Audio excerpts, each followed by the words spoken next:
ସମ୍ମାନୀୟ ସଭାପତି ମହୋଦୟ, ଉପସ୍ଥିତ ଗୁରୁଜୀ ଓ ଗୁରୁମାବୃନ୍ଦ ଏବଂ ମୋର ସ୍ନେହର ଛୋଟ ବଡ଼ ଭାଇ ଓ ଭଉଣୀମାନେ, ଆଜିର ଏହି ଶାନ୍ତ କମନୀୟ ପରିବେଶରେ ସ୍ୱାଧୀନତା ଦିବସ ବିଷୟରେ କିଛି କହିବାକୁ ସୁଯୋଗ ମିଳିଥିବାରୁ ମୁଁ ନିଜକୁ ଧନ୍ୟ ମନେ କରୁଛି।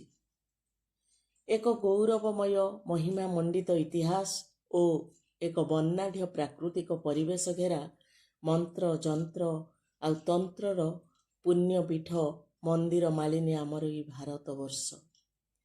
ଗିରି ବନାନୀ ପରିବେଷ୍ଟିତ ନୟନାଭିରାମ ଏହାର ପ୍ରାକୃତିକ ଶୋଭା।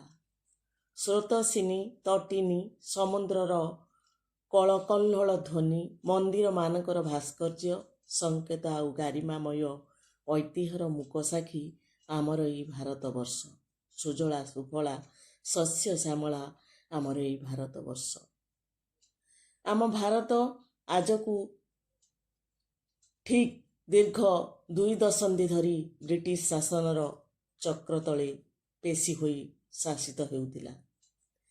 ନିଷ୍ପେଷିତ ଭାରତବାସୀ ଯେଉଁଦିନ ସ୍ୱାଧୀନତାର ଆଦ୍ୟ ବାୟୁ ଆଘ୍ରାଣ କରିଥିଲେ, ସେହି ଦିନଟି ହେଉଛି 1947 ମସିହା ଅଗଷ୍ଟ ମାସ 15 ତାରିଖ। ଅଗଷ୍ଟ 14 ତାରିଖ ରାତ୍ର 12 ଘଟିକା ସମୟରେ ଭାରତର ଅଗଣିତ ନରନାରୀ ପରାଧୀନତାର ଜାଲକୁ ଖିନଭିନ୍ କରି ସେହିଦିନ ଆଗେଇ ଯାଇଥିଲେ ସ୍ୱାଧୀନତା ରୂପକ ଫଳକୁ ଆସ୍ୱାଦନ କରିବା ପାଇଁ। ସେଦିନ ଭାରତର କନ୍ୟାକୁମାରୀ ଠାରୁ ହିମାଞ୍ଚଳ ଯାଏ ଥରି ଉଠିଥିଲା ଆଉ ବାଧ୍ୟ ହୋଇ ବ୍ରିଟିଶ ସରକାର ଆମ ଦେଶ ଛାଡ଼ି ଚାଲି ଯାଇଥିଲେ। ଯେଉଁମାନେ ଆମକୁ ସ୍ୱାଧୀନତା ଦେଇଥିଲେ, ସେହି ମହାନ ବ୍ୟକ୍ତିମାନଙ୍କ ଉଦ୍ଦେଶ୍ୟରେ ଆଜିର ଗଭୀର ଶ୍ରଦ୍ଧାଞ୍ଜଳି ଅର୍ପଣ କରୁଛି। ଜାତିର ଜନକ ମହାତ୍ମା ଗାନ୍ଧୀ ଆହ୍ୱାନ ଦେଇଥିଲେ ଡୁ ଅର୍ ଡାଏ, ଅର୍ଥାତ୍ କର ଅବା ମର। ସୁଭାଷ ବୋଷ କହୁଥିଲେ, ତୁମେ ମୋତେ ରକ୍ତ ଦିଅ, ମୁଁ ତୁମକୁ ସ୍ୱାଧୀନତା ଦେବି। ଦିଲ୍ଲୀ ଚଲୋ ଡାକରା ଦେଇଥିଲେ। 1942 ମସିହାରେ Mahatma Gandhi quit India movement ଅର୍ଥାତ୍ ଭାରତ ଛାଡ଼ ଆନ୍ଦୋଳନ କରିଥିଲେ। ଶେଷରେ ମହାତ୍ମା ଗାନ୍ଧୀଙ୍କ ଅହିଂସା ନୀତିରୁ ମୁଣ୍ଡ ନୁଆଇଁ ବ୍ରିଟିଶ ସରକାର ଆମ ଦେଶ ଛାଡ଼ି ଚାଲି ଯାଇଥିଲେ ଏବଂ ଆମେ 1947 ମସିହା ଅଗଷ୍ଟ ମାସ 15 ତାରିଖରେ ସ୍ୱାଧୀନ ଭାରତର ସ୍ୱର୍ଣ୍ଣ କିରଣକୁ ସ୍ପର୍ଶ କଲେ।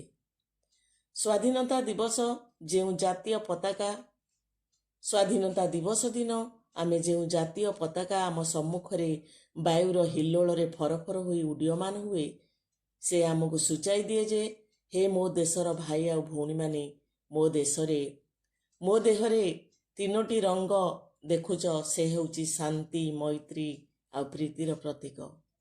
ମୁଁ ଯେପରି ବାୟୁ ମାଧ୍ୟମରେ ମୋର ଶାନ୍ତି, ମୈତ୍ରୀ ଆଉ ପ୍ରୀତିର ସନ୍ଦେଶ ପ୍ରଚାରିତ କରୁଛି, ସେହିପରି ଆଜିର ଛାତ୍ର ସମାଜ ଏକାଠି ହେଲେ ଆମ ଦେଶ ନିଶ୍ଚୟ ଉନ୍ନତି ପଥରେ ଆଗେଇବ।